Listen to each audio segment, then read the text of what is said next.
Alright guys, let's jump right into our video on photosynthesis here. Photosynthesis is pretty cool because there are essentially two things that photosynthesis can do for us. And obviously we know that photosynthesis is going to happen mostly in green plants, and it's pretty important to us because there are two main things that make it really important for us. The first off is that it's going to produce O2 for us, okay, oxygen, which we need to breathe. And then secondly, it's the source of most of the food that we eat one way or another. So plants are what we call producers in a trophic level scale, and so for everybody up from plants, we need plants to perform photosynthesis to turn light into food for the rest of us to eat. So essentially the way that works is a chemical reaction. I know that everyone's not real super excited about chemical reactions, but that's essentially what's going on here. A plant is going to take carbon dioxide and water. It's going to combine that through getting energy from light and form a glucose molecule, okay, and oxygen molecules. Now, what's pretty interesting is that the process of photosynthesis, chemically speaking, products are glucose and oxygen. Those are essentially waste products of the photosynthetic process. Now, we'll see in the next video that plants actually need these, quote, waste products also. They're going to use them for their own food resources, but they generate enough so that there are food resources left for other life forms on the planet as well. So, need carbon dioxide, need water, and need light to make photosynthesis happen. Before we jump into the actual process itself, let's talk just a little bit about the differences in plant and animal cells. We talked briefly about this in the last unit, but essentially remember there are three big giant differences usually in plant cells and animal cells. The first of those is that there's a cell wall in plant cells. You've got your plasma membrane, but then you've got a cell wall on the outside that's usually much more rigid, holds the cell into place a little bit more. Usually there's a large vacuole in the middle of the cell, okay, and you see that right there. So that's going to be different. There are vacuoles in animal cells, but they're generally speaking not quite as big as they are in plant cells. And then, of course, and this is the one that's important to us, is that there are chloroplasts. Now, why does this matter so much? Because these chloroplasts are actually where photosynthesis occurs. Okay, so that's going to make it pretty important for us. So let's look a little bit about what chloroplasts actually look like. This is the general structure of a chloroplast. There are a few things that you really need to know. Basically, there's a membrane, okay, an organelle membrane around the chloroplast, and then the inside of it here is what we're really worried about. So the areas that you really need to know are that essentially what performs photosynthesis are these little stacks here. These are one of these little things by itself is called a thylakoid, and then the whole stack of them overall is called a granum, and then all of them collectively are known as grana, G-R-A-N-A. And that's where photosynthesis actually occurs. In the inside of this chloroplast here also is a liquid, an aqueous fluid. That aqueous fluid we're going to call the stroma. And then inside of each individual thylakoid is what we call the lumen, also a liquid area, but it's got some different stuff in it than the stroma does, and we'll see that here in a second. Inside, what makes photosynthesis actually happen is that inside of the thylakoid membrane here, okay, inside of each of these membranes and the thylakoids are pigments, and those pigments are what actually absorb the light and give the energy for everything else to happen. Now, we tend to focus mostly on these two pigments, chlorophyll A, chlorophyll B, but there are all kinds of different pigments here. This is a chromatographic separation of the pigments, and so you see there are a bunch of different ones here. And in fact, if you think to fall weather here in beautiful Tennessee, that when fall comes, basically the chlorophyll starts to die off, and then we start to see all of these other pigments show up in all the leaves. This, of course, leads us to why plants are green, because if you see the pigment colors here, okay, chlorophyll obviously green. If we look at what we call an absorbance spectrum in chemistry or physics, chlorophyll B absorbs a lot of stuff down here in the sort of blue range. Chlorophyll A absorbs a lot of light down here in the red range, and so together they soak up a lot of stuff. What you'll notice here is that they don't soak up much very here. They don't absorb very much, and that is the green area. Okay, this is why plants are green. Plants actually reflect the green stuff back. They don't absorb the green sunlight. That gets kicked back, and so that's why they're going to appear green to us. So, on to photosynthesis and how it actually works. And there's a lot of complicated terminology here, and we'll try to make sure that we cover a lot of notes, and I'll fill you guys in with some specific notes. But take good notes here because you're going to need it There's a lot of really tough to get stuff here. So photosynthesis, basically we can break the idea of photosynthesis down into two essential parts. Okay, and those two parts for us are the photo part. Okay, photo means light. Synthesis means to make, okay, or the process of making something. And so there are going to be two parts to photosynthesis. The first part is going to occur in our thylakoid membrane. Okay, this is what we call the light reactions. Okay, that's going to happen in this part. And then the synthesis part, where we actually make the sugars and stuff, is going to happen in this nice little cyclical process that we'll see here in a minute, that's called the Calvin cycle. Okay, and so we got two different parts here. The photosynthesis is going to basically produce ATP and NADPH. Those two things are going to then get moved over to the Calvin cycle, and then in the Calvin cycle we're going to get glucose produced. Okay, so let's break down each of these steps and actually talk about what's going on. So we said that for the photosynthesis part, basically what we got going on, now, this is the same sort of deal that we've had before. This is the inside the chloroplast, but I've kind of zoomed in here so we can see it a little bit better. We've got stroma. Okay, the stroma is all of the yellow here in the diagram. Okay, all of this fluid and aqueous solution. Okay, so that's the stroma. The thylakoid membrane here, that's this dark green part here in this part, and that's just another membrane. Think kind of like the plasma membrane on the outside of the cell. So it's another membrane that's going to be semi-permeable, let some things across. There's going to be stuff embedded in it, just like we had in our cell membrane. And then inside of that is another liquid solution called the lumen. Okay, and we're going to characterize that as sort of a greenish sort of thing here. It's not actually necessarily green, but we're going to categorize it that way so that you can see that. So here in the middle, we've got the lumen, which is another aqueous solution. Now, what we need for this process is we need light and water. Okay, we put light and water in, okay, and those two things are going to go into the thylakoid membrane, and then what's going to come out are going to be two pretty important things for us, and those two things are NADPH and ATP.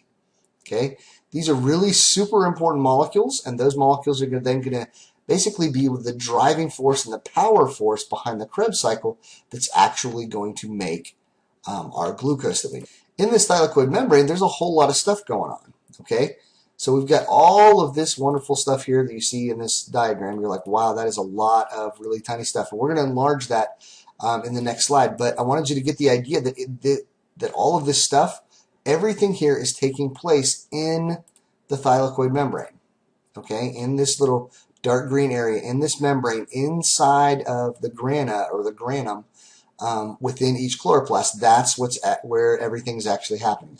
Okay, so let's look at that in some much greater detail and actually talk about what are called the light reaction. Okay, now it used to be that we called them light reactions and dark reactions. They actually both can happen in light. But we need light. This is very light dependent to give us the energy here for this part of the reaction. So again, stroma on the outside in yellow, lumen on the inside, and they're separated by the thylakoid membrane. And everything is going to happen basically in the thylakoid membrane. Okay, so what is happening? So right here we've got what we call photosystem 2 and a photosystem 1. Photosystem 2 is actually going to act on first. The reason that they're sort of what we would interpret as sort of mislabeled is that photosystem 1 was discovered first, and so it got labeled, and then when we found another photosystem, we labeled it photosystem 2. So here's what's going to happen. Okay, light is going to come in, and we have to have water. Okay, so when the light comes in, the water essentially is going to get broken up into various things. The first of those things is an electron, and that's super important for us here. Okay. What the water is also going to get broken up into is an H+, okay, actually 2H+ to be technical, and those are protons, hydrogen ions that we can just call protons. That's essentially what those are in chemistry terms. And then the other product that's going to break out of this is going to be oxygen, okay. Technically speaking, it's a 1/2 of an O2 molecule, but that's the O2, and that's the waste product. And really, as far as we're concerned right now, boom, that's out of there. We get oxygen produced at the end. So one of our products, oxygen, waste product of the light reaction, obviously pretty important to us because we need it for all of our cellular respiration. Okay, so what we have now is we've got an electron that is excited. The light energy has given it, sunlight has given it energy, and we're going to call that an excited electron. And so what's going to happen then is that that electron, now that it's excited, it's going to get carried by other molecules. So it's going to go into what's called an electron accepting molecule right here. This is part 2. That electron accepting molecule here is usually it's some sort of cytochrome. There's all kinds of different kinds of cytochromes, and there's cytochromes in cellular respiration we'll see as well. But that cytochrome basically is going to help to pass that electron on. Okay, so that electron then is going to get passed on. It's going to get passed on to photosystem 1. Once it gets to photosystem 1, I actually guess I probably should have drawn that way. It doesn't really matter. Once it gets to photosystem 1, light is going to hit that again, going to give it more energy. Okay, then it's going to go on. There's actually, it's not really drawn here, but there's another little molecule here called Ferredoxin, and that Ferredoxin then is going to carry that electron. It's going to take that electron. That electron is then going to get used to take NADP and a hydrogen ion and make an NADPH. Now that's important for us as well. We're going to see that in the next step. So far what we've got produced here, what we have produced is an oxygen and NADPH. Now, what's going on inside of the lumen here while all of this is going on, so the electrons moving through, is that basically at each step while all of this is occurring, is that we're building up a lot of hydrogen ions here in the inside in the lumen. Okay? And what that's going to do is that's going to result in a process called chemiosmosis. Okay, and what chemiosmosis means is a normal osmosis, we're talking about water moving across the membrane. In chemiosmosis, we're talking about a chemical, in this case H+, moving across the membrane. So what we got here is a bunch of H+ on this side, not very much on this side. And so this H+ wants to go to the other side. It wants to diffuse through. The only way that it can go through is through this really interesting molecule called an ATP synthase. You'll notice that it looks kind of like a little wind turbine or something. And that's essentially what's going to happen is the movement of this H+ through this ATP synthase is going to cause it to be able to turn around, and that's going to generate energy. That energy that's generated allows us to turn an ADP into an ATP. Okay? An ATP is super important. It's sort of the main energy molecule the cells use. And so what we have produced in this light reaction here, also known as the electron transport chain, is we've got an O2, an NADPH, and ATP all getting produced. Okay, not just single amounts of each. This is happening over and over and over again, and so we're getting a lot of each of these things as the light reaction progresses. Okay, so that's the first part of photosynthesis. That's the photo part. The other important part of it, and don't get me wrong, the photo part's important. We need that oxygen, right? The second important part of it is where we actually get the food part, and this is through the Calvin cycle. Okay, it's called the Calvin cycle because Calvin was one of the guys that developed it. I think he won a Nobel Prize for chemistry, and I want to say 1961 for figuring out this process. And this is how the Calvin cycle is going to work. Okay, so what we had in the first part is that we got ATP and NADPH, and you can already see that they're going to be part of that cycle. We need them in the second step. Without the light reactions happening, we don't have the energy to perform the Calvin cycle. So here's the way the Calvin cycle works. We've got up here at the top, we've got a molecule called RUBP. Okay, you probably saw the name there. It's ribulose 1,5-biphosphate. We're not going to make you memorize that or anything. Just think of that molecule as RUB5P. Now, why RUBP is so important is because it is what we call a 5-carbon molecule. Okay, so it's got 5 carbons. What we then have is carbon dioxide coming into the cell. Now, this is the other part of that equation. Remember, we had carbon dioxide plus water. So we used water in the light reaction. Now we're going to use the CO2. Carbon dioxide has 1 carbon, okay? And so now we basically sort of have the 6 carbons that we're going to need for glucose. We're going to see that it doesn't go straight to glucose, but that's where we get that extra carbon for that process to happen. Okay? So there's a really important, and I sort of covered it up here, really important enzyme here, one of the most important enzymes probably on the planet, and one of the most abundant enzymes on the planet, and it is called Rubisco. What Rubisco does is it's going to join RUBP and CO2. That's going to form a 6-carbon molecule that basically essentially right away gets split up into 2 3-carbon molecules. Okay, it gets split up into 3-phosphoglycerate. Okay. Now, why is that important? Well, because that 3-phosphoglycerate then is then going to undergo reaction with the 2 things that we had from our previous steps, NADPH and ATP. They're going to react, and they're going to turn that into a molecule that we're going to call G3P. Now, technically, it's glyceraldehyde 3-phosphate. You don't need to know that. Basically, everyone calls it G3P. Now, why is that important? Because right here, this G3P, every time this cycle happens, 2 of those G3Ps break off, okay, and form a glucose, okay? Or it could be a lactose or a fructose or something like that. Probably not a fructose. Usually a glucose, lactose, something like that. So 2 of these G3Ps are going to break off every time and form glucose or other types of sugars, but mainly glucose. That's the big one. Glucose is a 6-carbon sugar, okay? And so 2 of those G3Ps, they each have 3 carbons. They're going to get linked up really easily to form a glucose molecule, okay? Now, what's important is basically every time this Calvin cycle goes around, it's not just 2 G3Ps that's being made. There's actually 12 of them, and so 2 of them go into a glucose. The other 10 basically loop back around and get formed back into more RUBP. Okay, why is that important? Well, that's what makes it a cycle. Okay, so at the first part, at this first step, we have what we call carbon fixation.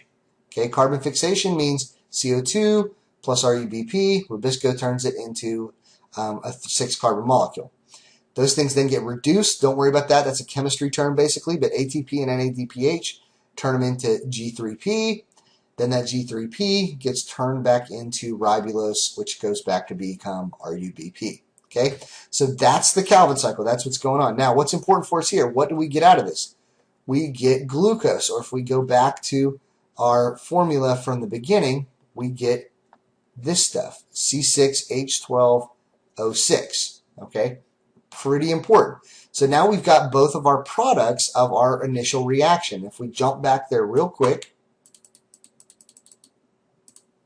if we jump back to our initial reaction, glucose we get in the Calvin cycle, okay, oxygen we got in the light reaction, we needed CO2 in the Calvin cycle, okay, and we used H2O and light, like how I stumbled on H2O, water, we used those 2 things in the light cycle to produce the oxygen and the NADPH and the ATP that we need. Okay, now, there's a lot of terms there, okay, but fortunately, everything is kind of minimized for you and made into these short little things like ATP and stuff. You don't have to remember that that's adenosine triphosphate all the time. We're going to call it ATP most of the time. You don't have to remember that it's glyceraldehyde 3-phosphate all the time. Most everybody just calls it G3P until you get up into some really higher level college classes. So that's basically the main process of photosynthesis. However, there are a couple of times that there can be problems. The main time that there's problems is that if there's a lack of water in the atmosphere. Now, why does that matter? Well, cells, plant cells in particular, have these cool little things called stoma, okay, or stomata. They look like this, and you see that they basically look like they can sort of open and close, and that's exactly what they do. They're kind of like pores in our skin, and so they can close up or they can open up. And what that does is it regulates basically how much water can escape and how much CO2 can come into the leaf. And so in ideal situations, there's plenty of water, and so they can open up and they let the CO2 in, and some water is leaving out, it's transpiring out of the cell. But if it's a really dry environment, plants don't want to open up, because if they open up, they're going to lose too much of their water and they're going to shrivel up. And so they want to sort of close up some so that they don't lose all their water. Now, the problem there is that if they close up and they don't get CO2, the really tough thing about the Calvin cycle here is that we can actually get rid of the carbon dioxide and replace it with O2. Rubisco will join RUBP with O2 just like it will CO2. The bad news is this leads to a molecule that we don't really need, okay? That doesn't really have any real purpose. And so this photorespiration, where oxygen gets used instead of CO2, kind of a bad thing, and we don't really want that to happen. Now, again, it really happens in dry and arid environments. So evolutionarily, there's a couple of ways that we've learned to get around that. So the first of those is what we call C4 plants. Sugarcane is a great example of this. And what C4 plants do is they let the CO2 in, and then they turn it into, instead of a C3 molecule, okay, which all of the plants back here, by the way, that do the normal Calvin cycle, those are called C3 plants, okay? But if we jump back to the C4 plants, what they do is instead of turning it into a 3-carbon like G3P, they actually turn it into a 4-carbon molecule, and then they store this 4-carbon molecule in these things called bundle sheath cells. And then whenever they need it, whenever they need to close up and they're not getting any more CO2 in, they can basically split that extra carbon off to give them the CO2 they need for the carbon, Calvin cycle. Okay, so that's how C4 plants deal with it. Another way to deal with it is in cam plants like cacti or pineapples. What they're going to do is they're only going to work at night, basically. They only open up their stoma at night. And so the light processes have happened during the day, okay, to give us the NADPH and the ATP. And then at night, they're going to open up their stoma. They're going to store the CO2 as malic acid. And then when they need it during the day, they're going to convert that malic acid back into CO2, and that will go back into the Calvin cycle in sort of the normal way.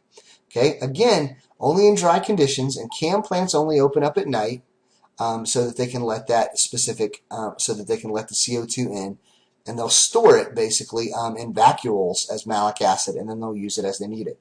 Back in the C4 plants, they'll store it in a thing called a bundle sheath cell. Okay, that's the basic process of photosynthesis. That's how the food is made. In the next video, we'll talk about how the food gets consumed to give all the energy that we need for our cells.